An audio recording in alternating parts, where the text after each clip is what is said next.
गुरुर्ब्रह्मा गुरुर्विष्णु गुरुर्देव महेश्वरा गुरुर्साक्षात् परम ब्रह्म तस्मै श्री गुरुवे नमः।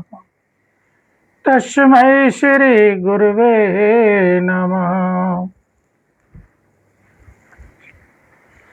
भक्तों, आज हम आपको एक बहुत ही गूढ़ रहस्य बताते हैं। राम कथाएं बहुत होती हैं,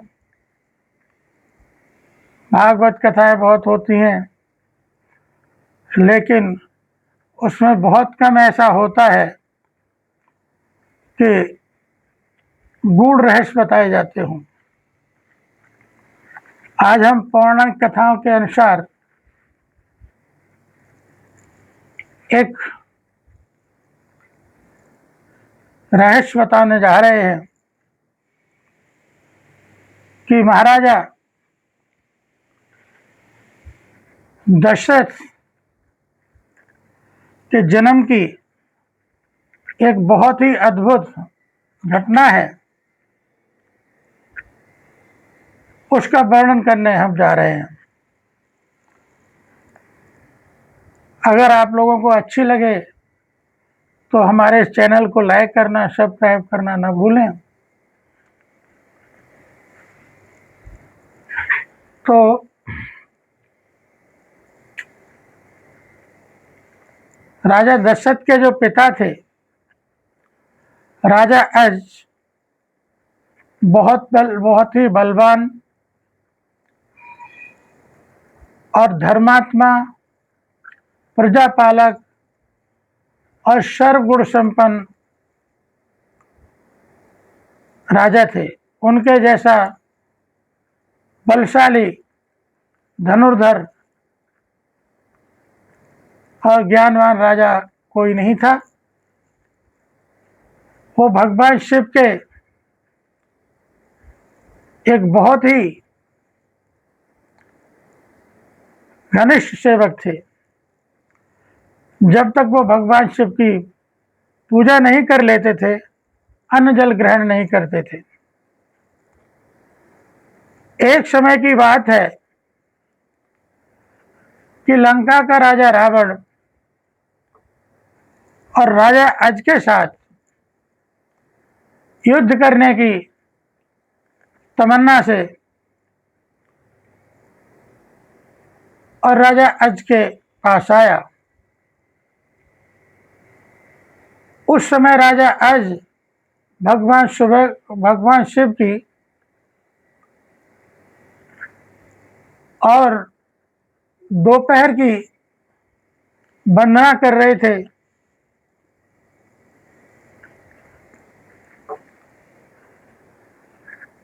रावण दूर से ही राजा अज को देखे और खड़ा हो गया। राजा अज भगवान शिव की आराधना करते रहे। करते करते जब उनकी आराधना का समय खत्म होने वाला था, तो अचानक राजा अज ने और जो जल भगवान शिव को अर्पित करना था, उसको दोनों अंजलियों में भरा और पीछे की तरफ फेंक दिया। इतना देखकर और लंकापति रावण राजा अज के पास पहुंचा कि हे राजन, तुमने ये जल पीछे को क्यों फेंक दिया, जबकि भगवान शिव की आराधना और पूजा में तो जल शिवलिंग पर चढ़ाया जाता है। राजा अज कहने लगे, हे राजन, यहाँ से एक योजन दूर एक गाय चर रही थी और एक शेर उस पर आक्रमण करने वाला था, इसलिए मैंने वो जल पीछे को फेंक दिया और गाय की मैंने रक्षा की।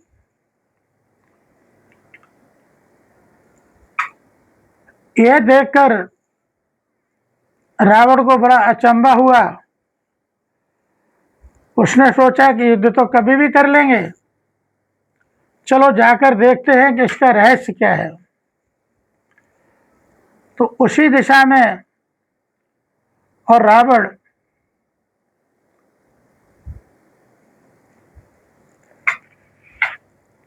एक योजन दूर गया और क्या देखता है कि एक गाय चर रही है और उसके थोड़ी ही दूर पे एक शेर, मृत शेर पड़ा हुआ है और उसके पूरे शरीर में बाण घुसे हुए हैं।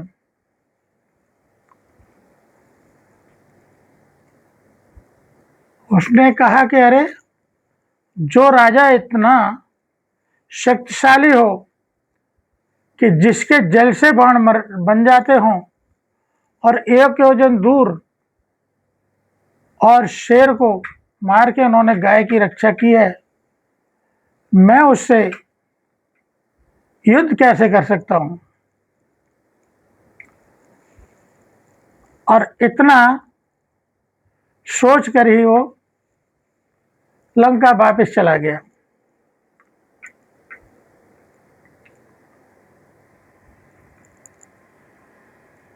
एक बार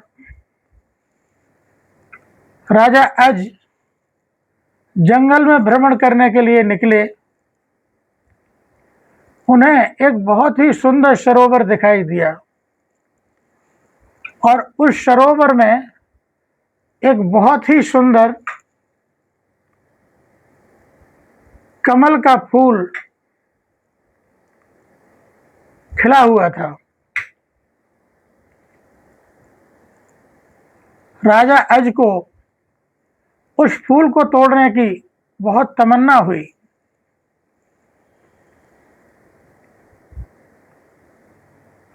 और राजा अज उस कमल को प्राप्त करने के लिए और उस सरोवर में चले गए। किंतु यह क्या, राजा अज जितना उस पुष्प के पास जाते, पुष्प उतना ही अंदर हो जाता था। राजा अज जितना अंदर जाए, पुष्प उतना ही अंदर चला जाए। यहां तक कि राजा अपनी गर्दन तक जल में चले गए, लेकिन पुष्प उनके हाथ में नहीं आया। तभी एक आकाशवाणी हुई कि हे राजन, आप निसंतान हैं, आप इस कमल के पुष्प के योग्य नहीं हैं। इस भविष्यवाणी से राजा अज के हृदय में भयंकर आघात हुआ। राजा अपने महल लौट आए और चिंताग्रस्त रहने लगे, क्योंकि उन्हें कोई संतान नहीं थी। जबकि भगवान शिव के परम भक्त थे, परंतु उनके कोई संतान नहीं थी। जब वो इतने व्याकुल रहने लगे तो भगवान शिव ने उसकी चिंता को ध्यान से लिया और उन्होंने धर्मराज को बुलाया और कहा कि तुम किसी ब्राह्मण को अयोध्या नगरी में भेजो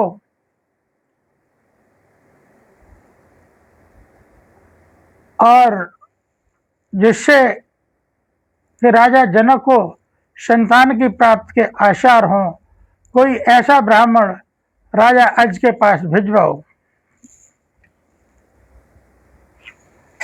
अयोध्या नगरी से दूर एक गरीब ब्राह्मण और ब्राह्मणी सरयू नदी के किनारे कुटिया बनाकर रहते थे। एक दिन ब्राह्मण राजा अज के दरबार में आए और उनसे अपनी दुर्दशा का जिक्र किया और भिक्षा मांगने लगे। राजा अज ने अपने खजाने में से उन्हें सोने की अशर्फियां देनी चाहिए, लेकिन ब्राह्मण नहीं कहते हुए मना कर दिया कि यह प्रजा का है, आपके पास जो अपना हो वो उसे दे दीजिए। तब राजा अज ने अपने गले का हार उतारा और उस ब्राह्मण को देने लगे।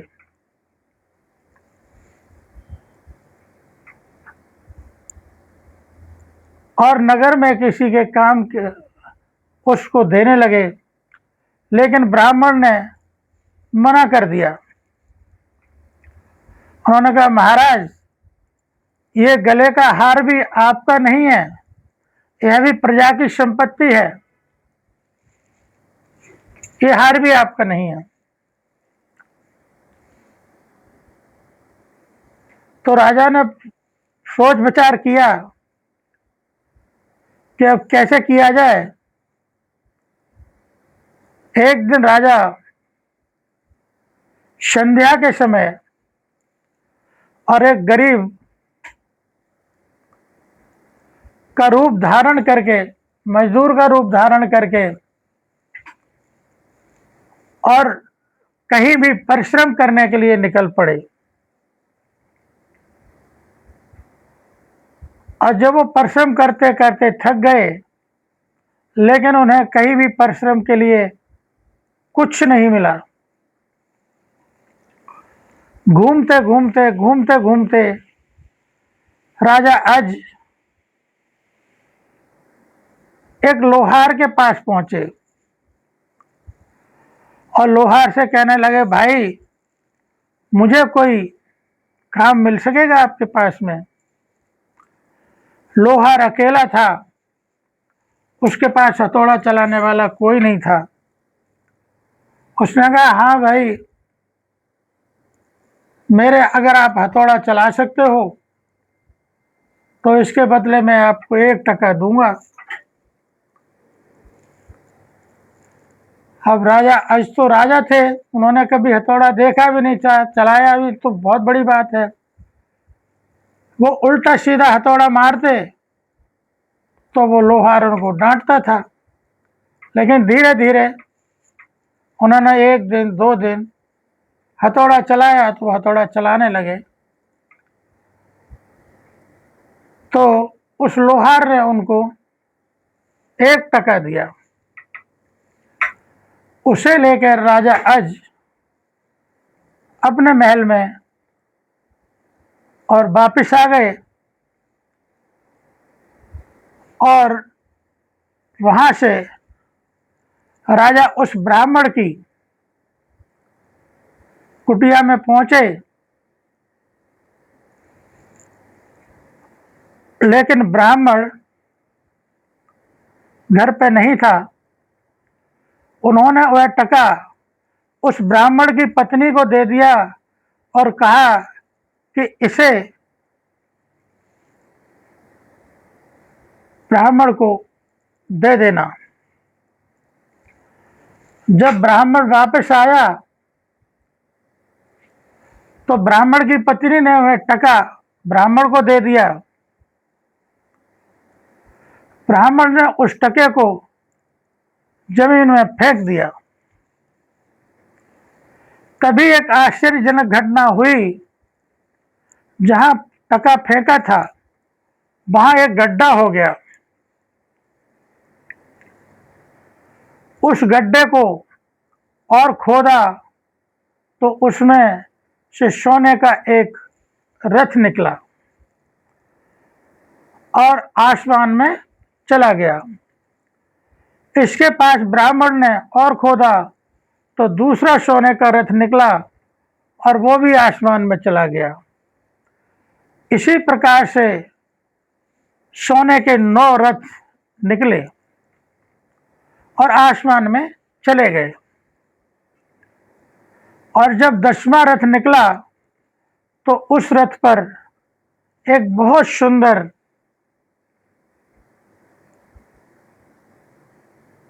बालक था और वह रथ जमीन पे आके ठहर गया। ब्राह्मण उस बालक को लेकर राजा अज के दरबार में पहुंचे और कहा, राजन, इस पुत्र को स्वीकार कीजिए, यह आपका ही पुत्र है, जो 1 टका से उत्पन्न हुआ है, तथा इसके साथ में सोने के 9 रथ निकले थे जो आसमान में चले गए, और यह बालक 10वें रथ पर निकला है। इसीलिए यह बालक रथ का 10वां पुत्र है और इसका नाम दशरथ होगा। महाराज दशरथ का असली नाम मनु था और ये 10 दिशाओं में अपना रथ लेकर जा सकते थे। इसीलिए राजा दशरथ के नाम से प्रसिद्ध हुए।